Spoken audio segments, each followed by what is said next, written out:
Dan bagaimana perkembangan terbaru dari sidang kasus suap Wisma Atlet dengan terdakwa Wafid Muharram? Kita bergabung dengan Andro Medamerkuri. Andro. Ya, Rizky dan Yaumi, saat ini sidang di Pengadilan Tindak Pidana Korupsi dengan terdakwa Muhammad Nazarudin yang menghadirkan beberapa saksi sedang diskors istirahat untuk sholat asar. Dan saat ini di belakang saya, Nazarudin sedang berkomentar tentang tanggapannya di mana NG sudah ditetapkan sebagai tersangka. Hari ini Pengadilan Tindak Pidana Korupsi menggelar sidang proyek Wisma Atlet SEA Games dengan terdakwa Muhammad Nazarudin yang menghadirkan beberapa saksi, di antaranya mantan Sekretaris Menteri Pemuda dan Olahraga Wafid Muharram, Rizal Abdullah, Ketua Komite Pembangunan Wisma Atlet, Muhammad Arifin, Ketua Panitia Pengadaan Barang, dan yang sampai saat ini belum usai adalah mendengarkan kesaksian dari Budi Witarsa yang merupakan kurir dari PT Anak Permai. Wafid Muharram menegaskan Wisma Atlet ini merupakan usul dari daerah dan pengajuan anggaran juga berasal dari daerah. Wafid juga menegaskan bahwa terdakwa Muhammad Nazarudin tidak pernah ikut bertemu dengan Komisi 10. Dalam kesaksiannya, Wafid juga menegaskan tidak pernah melihat Nazarudin melakukan lobi-lobi. Wafid menceritakan bahwa tidak mengetahui terkait panitia tender Wisma Atlet di Palembang. Pemirsa, Sekretaris Menteri Pemuda dan Olahraga nonaktif Wafid Muharram mengaku pernah mengembalikan uang sebanyak 10 miliar kepada mantan Direktur Marketing PT Anak Negeri, Nindo Rosalina. Dan hal ini dikatakan Wafid tadi siang. Dan memang Wafid juga menjelaskan uang tersebut diterima dari Rosa melalui pengusaha Paul Nelwan. Namun karena tidak tahu maksud pemberian uang, akhirnya ia meminta agar Paul mengembalikannya kepada Rosa. Pemirsa, kerjasama antara Permai Group dengan PT DGI berlangsung sejak lama sebelum ia masuk ke PT Anak Negeri yang merupakan salah satu anak perusahaan dari grup Permai. Saat rapat, memang ada pernyataan bahwa Rosa baru mengetahui bahwa sudah ada kesepakatan antara Permai Group dengan PT DGI terkait proyek pembangunan Wisma Atlet. Di dalam sidang berlangsung, ada beberapa pernyataan dari Wafid Muharram yang dibantah oleh kuasa hukum Nazarudin yang menyebutkan bahwa sebenarnya pertemuan hanya 2 kali, tapi kok disebutkan 3 kali. Dan pemirsa, sementara itu 2 saksi yang sudah memberikan keterangan juga, yaitu Rizal Abdullah yang mengaku bersinggungan langsung dengan pihak PT DGI dalam hal ini El Idris yang menerima fee. Saksi Rizal mengiyakan bahwa ia menerima 400 juta rupiah. Dan saksi Rizal dan juga Arifin tidak pernah bertemu dengan Nazarudin, ia hanya bersinggungan dengan Wafid Muharram.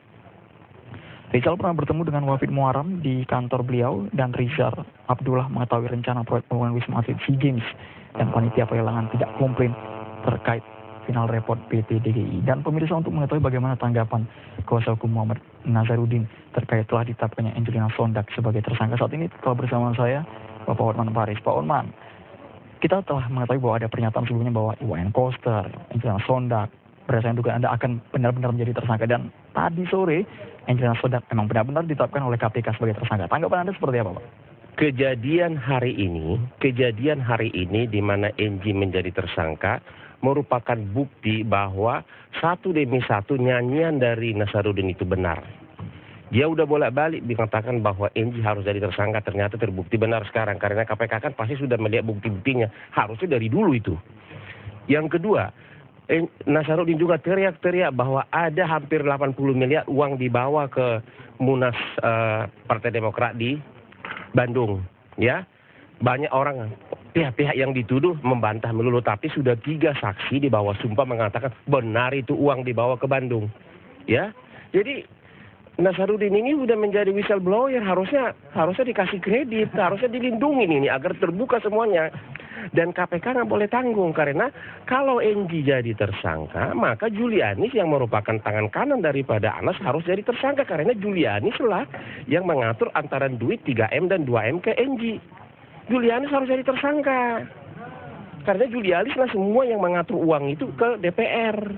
Kenapa Julianis tidak dibikin tersangka, malah diperiksa dia di rumah di apartemen mewah di apa itu? Di suatu apartemen mewah di daerah Kuningan. Tuh. Di Ritz Carlton diperiksa dia. Ya. Pak Orman, ditahan sebentar. Saya ingin berbicara dengan Pak Nazarudin, Pak ini. Tadi sebelum sidang dimulai, Bapak memang menegaskan Angelina Sondak ini adalah kunci dan dia harusnya menjadi tersangka. Beberapa jam kemudian di KPK sudah keluar tanggapan akhirnya Angelina Sondak menjadi tersangka. Apa tanggapan Anda, Pak Nazarudin? Gini, kalau saya ini kan menyampaikan fakta fakta ini saya sampaikan waktu itu semuanya kepada pengurus Demokrat dan tim TPF. Tidak saya tambahin dan tidak saya kurangin. Itu mulai saya berangkat ke Singapura kan saya selalu memberitahukan kepada kawan-kawan wartawan yang terlibat itu Anas, Enjina Sondak, Mirwan Amir. Nah, dan terus yang dibagi dari Mirwan Amir ke siapa-siapanya kan udah saya jelaskan. Itu saya sampaikan tanpa saya kurangin dan saya tambah-tambahin apa adanya. Itu. Jadi memang Anda memiliki keyakinan bahwa setelah Enji ditetapkan sebagai tersangka akan ada nama-nama berikutnya yang akan menjadi tersangka. Siapa? Gini, yang harus malah sebenarnya itu Anas duluan baru Enji, baru Mirwan Amir. Karena otaknya itu kan Mas Anas. Gitu.